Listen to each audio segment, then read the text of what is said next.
Hey, this is an audio manga of ongoing Shoujo series called Stray Cat and Wolf. Chapter 9, Volume 3. Narration written and formatted by Verity Love Cults, DJ Foxy Moron, ChatGPT, and DeepSeek. Verity and Foxy Moron are the manga fangirls, and this narration is spoken by me. I'm Zoe, and we have the token male narrating with us throughout, Leo. Thank you, Leo. Good job. If you like this Shoujo manga, please like or comment. We have left a poll in the comment section to learn more about what you want in a Shoujo Manga YouTube narration. We are always looking to improve. Let's start! You are in the crystal room with the manga fangirls, and Stray Cat and Wolf begins. With a room that is dimly lit, the air thick with tension. Tama sits still looking in the mirror, lost in thought, her fingers grazing her neck. Suddenly, her eyes widen in shock. Wait, that thing on my neck! It's gone! She exclaims, her voice frantic. She jumps to her feet, her heart pounding as she reaches out, leaping to crash on top of Ro on the bed in panic. It disappeared, she exclaims. Panic surges through her veins. Ro looks at her, concerned. Huh?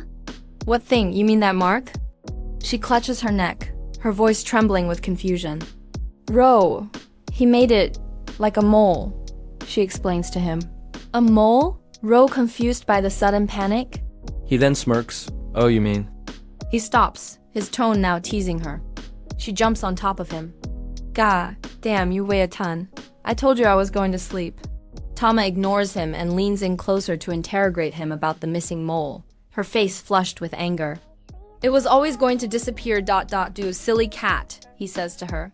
This is serious, Tama exclaims in his face. Ro leans back, unfazed, his smirk never fading. He pinches Tama on her cute little cheeks and pulls her in for a kiss, then says, I'll just make another one. Tama's heart skips a beat. Afterward, Ro tells Tama he will be going to the studio tomorrow, and Tama replies that she will come too. Tama thinks how easy and unscary this moment is and how at home she feels. Tama thinks how easy and unscary this moment is and how at home she feels. The next scene, Tama is at school with her geeky male friend Mizuno-kun. Bad sleep? He asks Tama. Tama yawns. Mizuno-kun then notices the mark on Tama's neck and inquires whether she has been rubbing it. Tama changes the subject by answering, it's nothing. While looking away from Mizuno-kun and thinking, why is he asking about my collar? Suddenly, Tama's teacher hollers her name from down the hall, running towards them in a panic, then asking Tama if they can talk, her tone very serious. Tama and Mizuno step aside into the empty classroom with the teacher, and she tells Tama, your grandmother has collapsed. The words hit Tama like a punch to the gut. Tama's breath catches, her world narrowing to the sound of her own heartbeat. What? She whispers, her voice barely audible. The teacher continues, calm but firm. The principal tried to send you a letter a month ago. But they didn't know where you lived. Tama's mind races. A letter? A month ago? After searching everywhere, they finally found out that your apartment was demolished in August. The teacher then interrogating her, are you homeless, Makina-san? Tama looks uncomfortable and starts feeling nervous. Panicking as the teacher keeps probing her about where she lives. Have you had nowhere to live, Makina-san? What is going on? Tama murmuring now, not knowing what to say. Well. Tama clearly struggling. Mizuno-kun notices Tama is getting increasingly nervous. So he steps in and says in a loud and abrupt voice, Mishina-san lives with me for now. A collective gasp fills the air. Eyes dart between them, disbelief written on every face. Tama's face flushes with panic. Mizuno-kun looks over at Tama and says, isn't that right, Mikina-san? Tama says nervously, sure, that's how it is. The teacher sighs, pinching the bridge of her nose. All right. She stay there until we find a better place. But please tell the school if you move again, Mikina-san, okay? Tama nods to indicate she will, and the teacher walks away back into the busy school hall. The next scene, Mizuno-kun and Tama sit on the ground together outside, and Mizuno-kun lets out a huge gah. That was close. Thank you, Mizuno-kun, you saved my life back there. It's no bother, Mizuno replies, but then inquires, but Tama, Where do you live? Tama replies, with an acquaintance. Guitars start amping up as the camera cuts to Mizuno-kun again. Mizuno-kun looks at her puzzled. The guitar is still amping up as Tama says, well, the truth is that. Rue's band's music starts. The scene then cuts to Ro and his bandmates at the studio thrashing around, looking like some cool punk rock music video. They have Tokyo's music scene buzzing and wanting more, and Tokyo's Rolling Stone magazine says they are the next big global rock band. The song ends and Ro takes off his guitar and sits down looking disheartened and thinks, Tama promised she would attend the studio with me today. Why do I care that she's not here? This is driving me crazy. I shouldn't care. Rue's band's mates complains his finger is bleeding from playing guitar for so long. Ro gets up to walk outside, away from the rest of the band. Another bandmate asks, did you want to take a break? But then sees that Ro is already halfway out the door. I guess so, his bandmate says.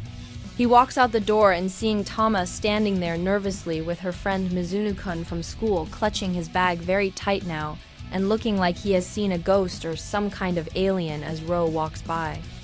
Mizuno-kun then yells, without much control, Oh my god, Mikina-san, do. Wow, what? Oh my god, it's Ro, it's Ro! He then faints to the ground. Tama looks over at him slightly shocked and says, what the? Mizuno-kun has fallen to the ground, Tama quickly running to his aid, exclaiming, is he dead? Mizuno-kun, now half in a coma half in reality, says quietly, in a daze, am I dreaming? Mizuno-kun shakes it off and tells Tama that he knew she said she lived with Ro, but he hadn't completely absorbed that information until just now. Tama is standing with Ro and the rest of the band on the other side of the room now and tells Mizuno-kun to come over. Mizuno-kun cannot move. He is absolutely star-struck. This is his most favorite band in the whole wide world after all. Mizuno-kun is actually Rue's superfan. Tama has just found out. Rue's band's mates seem fascinated that Mizuno-kun is so fascinated with them. They ask him if he is Tama's boyfriend and if he comes to the concerts with her. He nods no, but then just starts screaming in excitement now, not knowing what to say or where to look. Ro says to Tama, it's so loud in here now, and motions her away from the group into the next room. Tama tells him about her grandmother. Grandmother, Deb? Ro repeats quite emotionlessly. Tama thinks about how mean people from her old town were to her, and says, looking away from Ro, no one will want to see me back there anyway. The next scene is of Tama in her pajamas studying rigorously on the floor of Rue's apartment. The silence is heavy, pressing. She doesn't move when the door creaks open. Ro leans against the doorframe, his tone casual. You eat anything? No response, just stillness. He sighs, watching her closely. Are you hungry? She finally glances up, her expression unreadable. He studies her face, then smirks. Wow, that actually surprised me. Tama blinks, caught off guard. Ro leans in slightly, his voice softer. Wanna come with me? Her eyes widen slightly. It's such a simple question, but it feels important. A few moments later, they're outside, the neon glow of a ramen shop flickering above them. Tama tilts her head, confused. I thought we were going to a bar? Ro deadpans, already walking inside. Why would I take you there? Her heart does a tiny, embarrassing flip. She quickly looks away. Inside, a steaming bowl of ramen is placed in front of her. The smell is rich, comforting. Tama stares, momentarily mesmerized. It's amazing, she whispers, her voice hushed. Ro chuckles. It's just ramen. Tama glances at him, her tone earnest. Isn't it too expensive? He smirks, leaning on his hand. W so embarrassing. She quickly looks away again. Why are you so embarrassing? She quickly looks away again, her cheeks warming. He always has a way of making her feel ridiculous. Ro watches her, something unreadable in his expression. You're so weird, he teases. Tama picks up her chopsticks, quietly taking her first bite. The warmth of the broth seeps into her, melting something cold she didn't realize she was holding on to. Ro stirs her ramen for her, his tone musing. So, what do you tell your school about your address? Tama pauses mid-bite, thinking right, reality still exists. But for now, just for a moment, she lets the ramen distract her from it. Ro tells her blatantly that he thinks she should go back and live with her grandma. Tama stares blankly down at the ramen, her heart breaking. Ro then lies and tells her that he is going to a bar to catch up with the band for drinks, and she can't come. Tama finishes her ramen and leaves before Ro, with no words, into the Tokyo night. Sometime after Tama has left, Ro gets up to go also, but then he hears a familiar voice calling at him from below. "Hey!" The girl hollers at him from a booth. Ro recognizes the girl as his friend Sari. From when he first met Tama, he says hello and sits down with her. She asks if he wants to eat, but he informs her he just did. He then goes on to tell Sari about Tama's grandma and all that drama. Sari suddenly says, "You aren't kicking Tama out again, are you?" Sari reminds Ro that this woman is not really her grandma, but just an old woman who treated her unkindly and barely even knew Tama. Ro thinks about Tama still having love for a woman who didn't even care if she was dead or alive. Next scene, Ro is getting home and Tama is fast asleep. Tama starts screaming in her sleep. She's having a nightmare. Ro runs over to her to wake her up. "Are you okay? You looked scared like a mouse?" Ro says sternly while grasping Tama in his hands. Tama brushes it off and asks why he is home so early at 11 p.m. Ro mutters something about being full from ramen and so wanted to come home after 2 drinks. Tama looks at him and can tell he is lying and just came back to see if she was okay. Ro then asks, "Did you want me to go with you to see your grandmother?" Tama stands near him, tears welling up in her eyes, and replies, "I haven't even decided if I'm going yet." There seems to be a lot of silence after this, so Ro finally looks up at Tama and sees that she is standing there with tears streaming down her face now. She looks at him and says while crying, "I want Ro to come with me. I don't want to go alone." Then she falls into Ru's arms. Ro holds her tight to stop her from crying and says quietly, "Good, then I will go with you, and I'll be there and you will not be alone, so you can stop crying." He wipes tears from her face. Tama continues to cry. "Stop crying," Ro repeats. "Okay, just stop cry." Tama cuts Ro off halfway through to cry even harder and jumps in his arms as Ro yells in pain. "Ow! How annoying!" Their faces meet in an intimate exchange and Ro hugs Tama, holding her head against his shoulders. "I've never been this affected by seeing a woman cry before. It's never bothered me so much. Please stop crying. I don't want you to be in pain, Tama." At that, she stops crying and says to Ro, "I want to eat ramen." Fully embracing him in a standing-up hug now. Ru's voice carries a mixture of amusement and fondness. "Again, I'll take you tomorrow."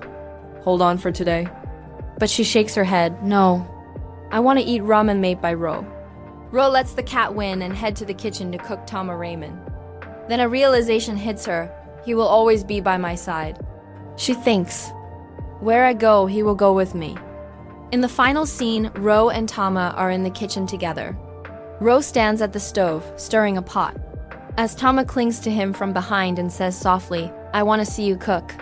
The narration concludes with a thought, not clear if it is coming from Ro, Tama, or both at the same time. I'm not alone." As the scene fades, we are left with a humorous vision of Tama's school friend Mizuno-kun in his bed, still star-struck from meeting Ro and the band. He is still questioning the reality of it all. What happened today? Was this even real? He ponders wide awake in the middle of the night. The chapter ends. To be continued? Thanks for watching. We hope you enjoyed this manga fangirl's narration in the Crystal Lounge. If you want to see more from us, please subscribe and like. This enables us to continue making narrations for you. Brought to you by Manga Fangirls, Verity Love Cults, and DJ Foxy Moron and Nun's Resentment Productions. Don't forget live Wednesday at 12 a.m. Midnight Manga with a live Stray Cat and Volf narration by Verity herself. Catch ya then.